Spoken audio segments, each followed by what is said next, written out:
We've reached the final act of your favorite disaster movie. The end of the world is fast approaching. Universal Armageddon is almost certain. But what if it wasn't just a movie?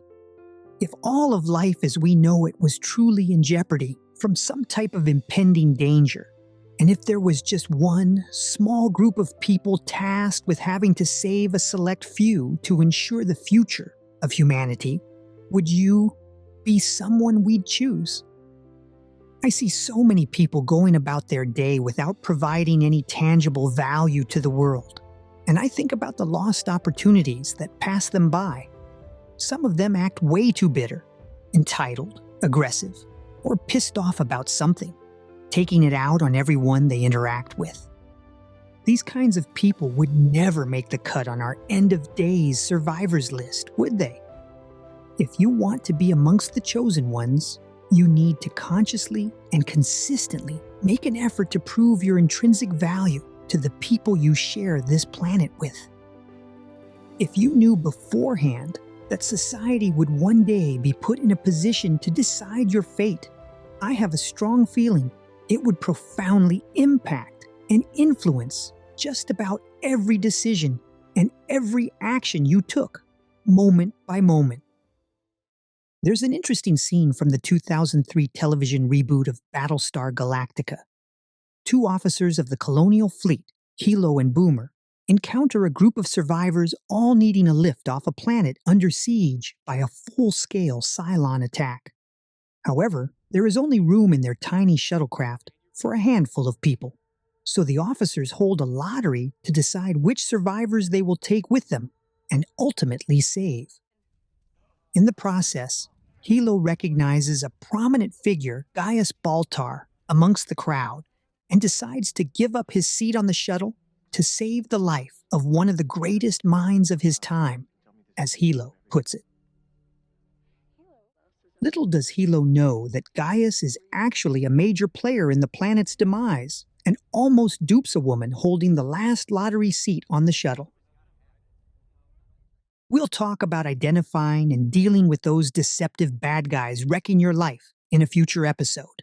But the key takeaway here is that Helo was willing to sacrifice himself to save the life of someone he deemed more worthy and valuable to the future of society. So let me ask you this. How many people that you know would gladly lay down their lives to save you? If the answer is not enough, you have a great amount of self-development work yet to accomplish. So what are the daily activities you can get involved in and behaviors you can demonstrate that make it clear to others you have a positive impact on society? You have an opportunity to become a memorable and uplifting example for everyone you encounter at the store, restaurant, post office, bank, and gas station even. It's not about the amount of money in your bank account, professional job title, physical appearance, or social media following that has anything to do with your personal value or worthiness. This is not about chasing money, status, or popularity.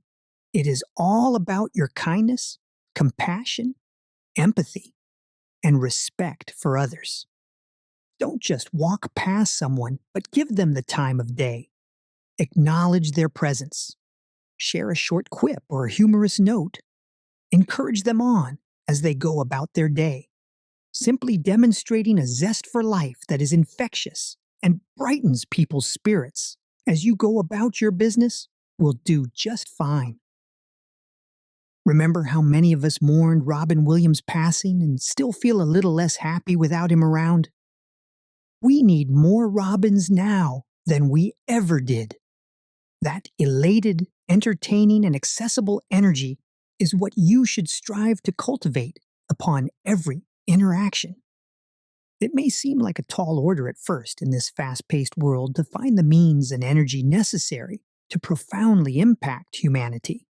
But think about what you can do locally, at the grassroots level, to improve the lives of the people living right around you.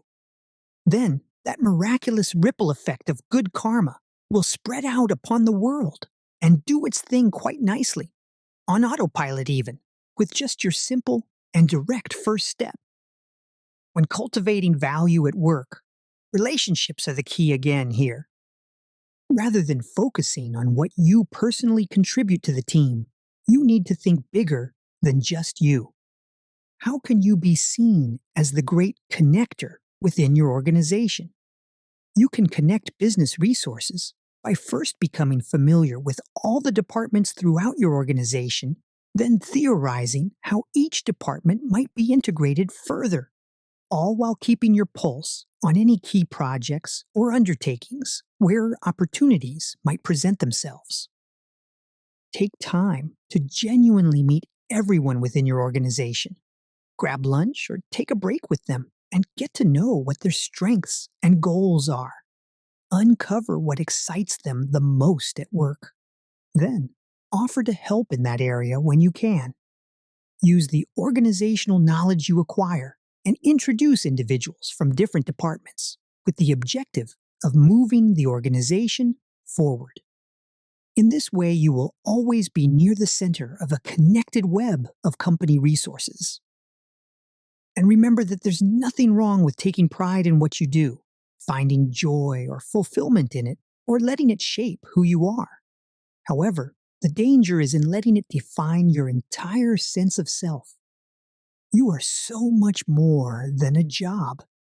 And I can't think of one prominent business person that left or sold their company to pursue philanthropic passions and found anything but profound satisfaction and a deeper appreciation for life and the needs of others. Flipping our doomsday scenario around for a moment, I want you to realize that you don't have to live each day as if it is your last day on Earth. Instead, live each day as if it is your first, with wonder, appreciation, and a genuine sense of joy. Motivation and passion will more likely present themselves this way. When you start from within like this, you become better able to respect and perhaps even love others. People with high self-respect tend to have more satisfying, loving, and stable relationships than those who do not, precisely because they learned to find their worth, esteem, and happiness independent of others. To put it another way, two people filled with their own self-worth and inner happiness make a more powerful and brighter connection than two individuals simply trying to absorb the light or energy from each other to obtain their worth. So the next time you interact with another human being at work, play, home, or away, I want you to think about this. If I had to reach deep into my Pokédex with the game on the line, be sure you have done all you can possibly do to make me want to proclaim without a doubt, I choose you. Make it an easy choice for not just me, but everyone. Be the most important person in this world we would want to partner with when things get rough, or we need wisdom, or a laugh, or inspiration, or bona fide help in saving the planet. And remember the dramatic conclusion of Saving Private Ryan. Captain Miller has jeopardized the lives of his entire Special Mission Squad and himself with orders to save just one man's life. On his last dying breath, Miller calls on Ryan to earn this. Earn it.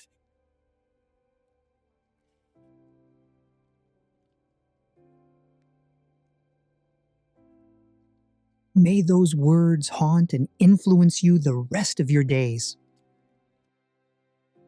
What other great lines from movies and television shows have become part of your daily creed? Let me know in the comments. And please don't forget to tell all your friends, coworkers, and family about this series. Show them how to get here so they can catch up on what we've talked about thus far. Until next time, be well. Do extraordinary things. And live a story-charmed life